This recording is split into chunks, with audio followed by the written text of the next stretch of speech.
Hola, tis I, Alicia, and I want to talk about today getting your first tarot deck. And I want to just share some of the things that I learned because I've learned quite a few things. I just learned something this week. So you learn all sorts of things when you're shopping for tarot decks that maybe you're not aware of. And so I just wanted to, let's just talk about it. Let's have a conversation about picking tarot decks. I'm a rather new reader when it comes to tarot in terms of I've maybe been, gosh, I don't know when I got my first deck.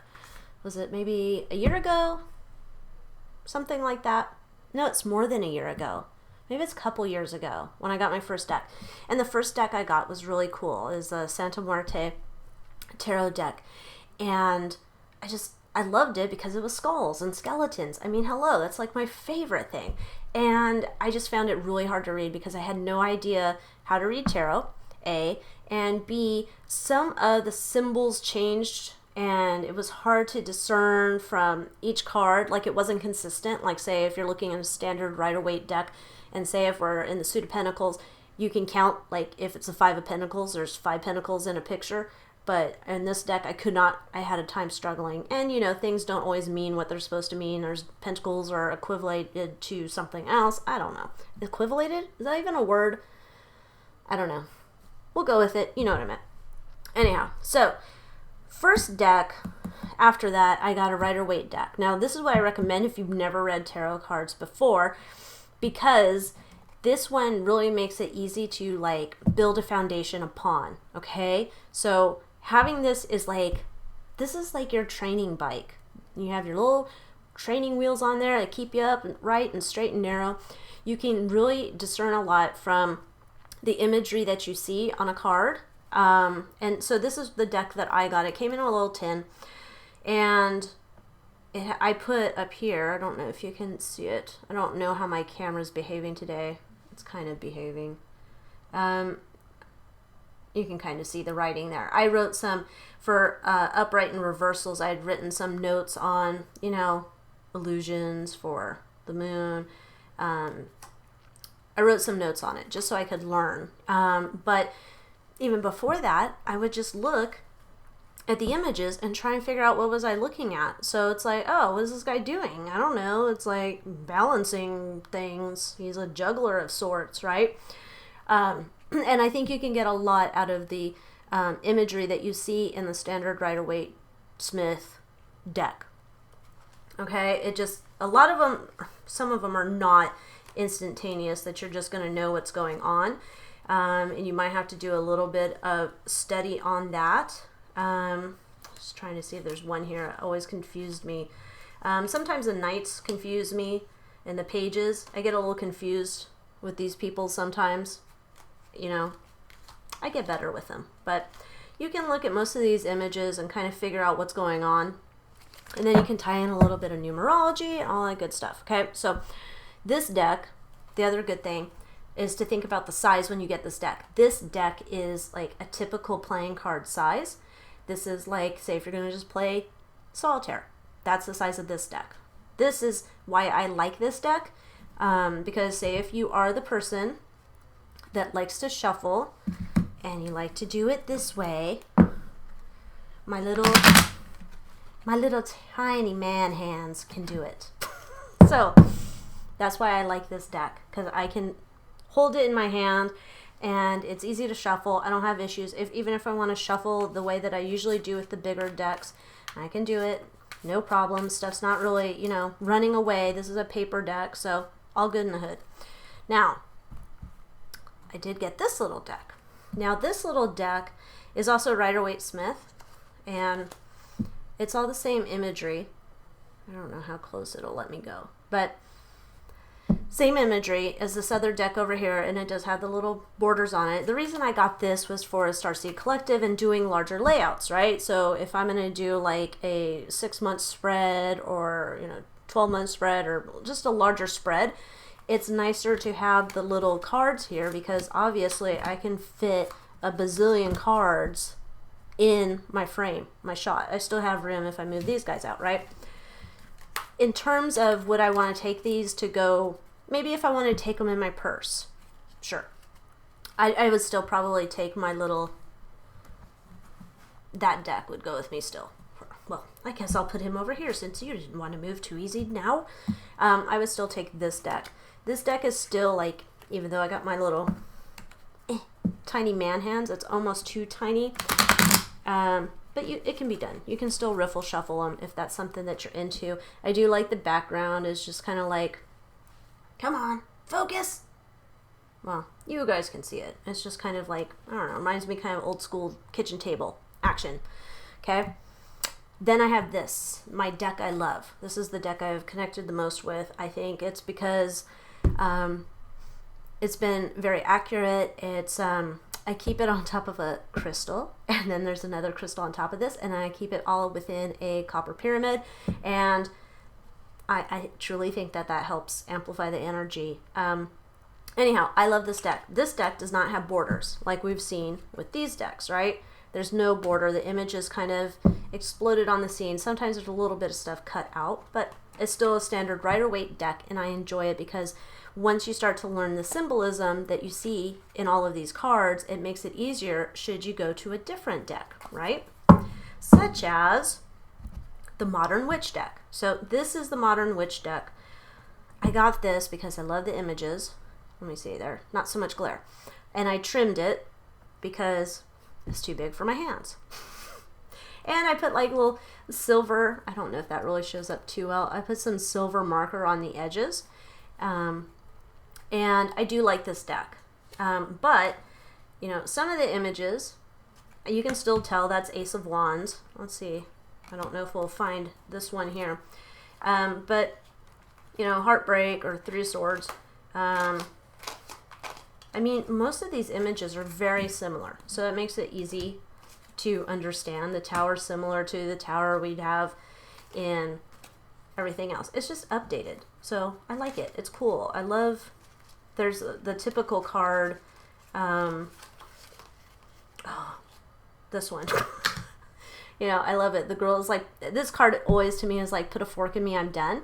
And, you know, she's still on her cell phone, but she's like, I'm over this shit, right? Anyway, I love this deck. I bought it specifically for that card. I'm weird. The things that I'm just like, oh my gosh, I have to have it. Anyhow, I did trim this deck. It took a while. I did it, I believe, in an evening, but it took several hours, and you have to have special tools, like you need scissors and a corner rounder, and then you need something to edge the deck with, unless you're cool with the white edge of the cardstock that it's on. But I do like this deck because it's based on the Rider-Waite Smith thing. Next, this deck here. Now the thing with, you notice with all of these decks here and not this one, is something that you might care about if you're buying your first tarot deck, is that if you're going to be reading reversals, which I don't know that I would say start out reading reversals, because like I said, I don't, it's my choice, it can be your choice, do what you want. There is no reversals tarot police coming for you. They're not. You can do what you want. But with cards like this, if you decide to read reversals, you don't know if this is up or down, right? It's the same image. Either way, you get the card. All of these, right? Even this. This one, you know if it's upright or if it's reversed. And sometimes people feel that that can influence their reading, and that's why they don't do it. So that's my bit of advice for you. But I will say that this, if you're just going to read uprights and you're just going to flip the card around anyway, this is the Modern Witch deck. And I love it. It's got the cutest little images. You know, I don't know. It's super cute. I don't read with it a lot. Maybe when it gets closer to Halloween, I'll start, you know, reading with it a little bit more. Like, I love this image of the Hierophant because it kind of just really, it almost makes it, is this the Hierophant here? No, it's a High Priestess. This, it almost makes what this card is about, it almost makes it, the meaning more easily understood, you know? And that's why sometimes I appreciate having other decks if I want to like learn a new interpretation or learn a different way of seeing the card. So yeah, it just has like the Empress.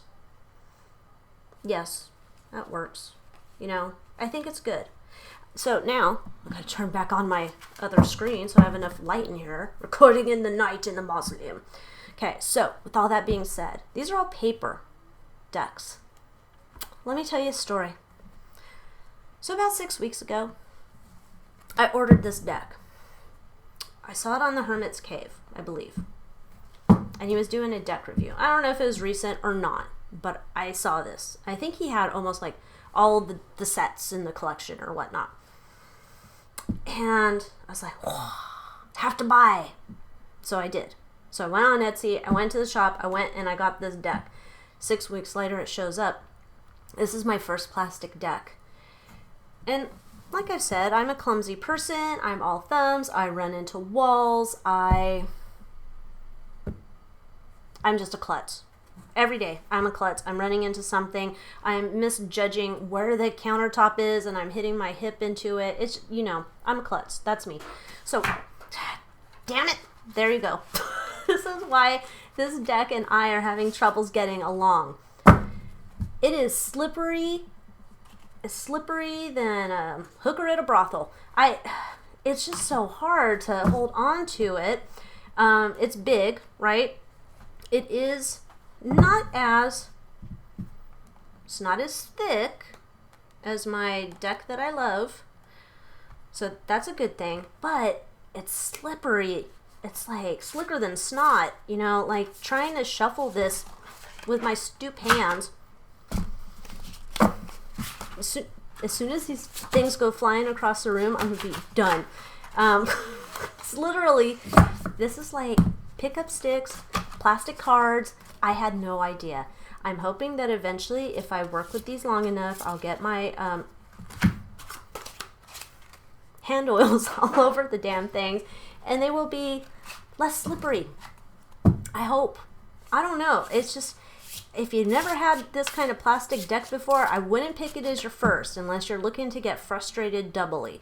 Because trying to figure out meanings behind tarot cards and then also trying to shuffle these and keep them like sitting, like, here's the reason why I got it. Look at how beautiful that is. It's like metallic and it's like super cool. It's just it is so pretty. I just love it. It's just like all the images are all reflective. I don't know. Things like that. I just get excited, right? It's just like, woo, it's amazing. I love it. Of course, I like a lot of metallic things. Maybe that's why I crushed on it. But it's super cool. It's just I can't hold on to it to save my damn life because my mini man hands can't grab hold of it and take control. So I would not suggest this for your first deck. Even if you're on the couch. I tried to go on the couch, but unlike a table, my couch will move when I'm moving, right? I move on the couch and these go all over the place. So if you don't want to lose any of your cards, hold off on getting this deck. But here's the, oops, okay, off. It's the Neo Rider Tarot Collection. It's a beautiful box. I mean, it says designed and printed by, gotta get my readers.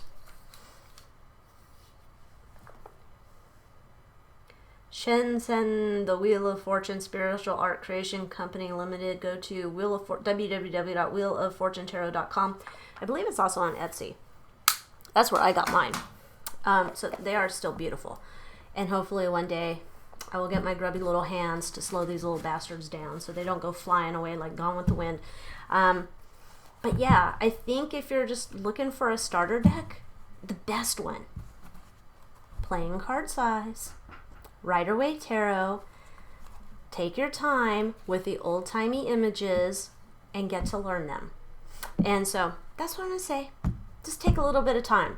You're going to find that there's a lot of good symbolism in there that you can easily relate to. And I think the other thing I tell you is that you don't necessarily have to go out and get a book or read the little book that comes with the standard deck, because it's not very helpful. But if you go and spend some time and go through the cards, break them out by the major arcana, and then the suits, the 4 suits, and start just writing down, like, what do you think's happening in the picture? It's kind of like you're doing a little bit of art history work. Or, you know, when you're in English and you're reading Catcher in the Rye, and you're talking about the symbolism of Holden Caulfield out in the field with his arms outstretched, right? Anybody remember that, or is it just me? Old person? Anyway, just think about it. You're going to look into it, and you're getting into the clues that you see in the card image, and it's going to help you. And then you can get into the colors of things and, you know, backgrounds, and what do you see going on here with the water and the boat, and what do you intuit when you look at these cards?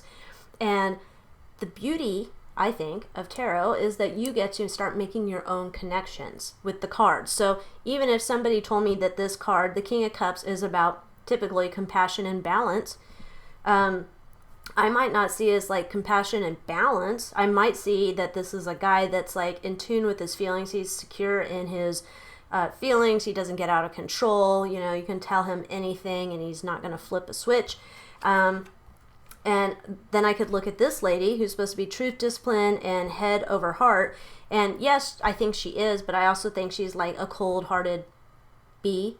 Or I would say Paula Abdul's cold-hearted snake. 90s music pops in my head a lot for these cards, and so I would be like, she's a cold-hearted snake, look into her eyes. I don't know. Here comes the sun. You could start making musical connections and what you think those songs mean for you and bring them into the cards, right? That's another way to do it. Tarot doesn't have to be like, you don't have to be all Miss Cleo, although I've heard her cards are really good and that they're very affordable. So maybe you want to be Miss Cleo. But there's all sorts of different cards out there. And I think just, you know, start with the basic and then move up from there. Because if it's like crystals for you, where it's like, oh, I started with one crystal and then like, oh, now I've got like too many. I'm a hoarder. It might happen too with tarot decks like it has for me. But you know what? As long as you're learning, and it's not just that you're getting these things to fill an emotional void, but you're getting these cards and you're learning and studying them and enjoying them and using them to tap into your subconscious, which I think is the biggest kind of thing that you can do working with them, is to help you figure out things that, you know, maybe you wouldn't have seen it from that perspective had you had not been going through and doing a tarot reading for yourself. So that's all I got for you today. I hope you enjoyed my little mini collection. It's not all the cards I have, but I didn't want to get like crazy town and expose my hoarderdom to you right out here in the open in one of my first of these types of videos. That would be kind of awkward, but I'm sure you can imagine. I'm sure you can intuit. Alrighty, I will see you online. Bye.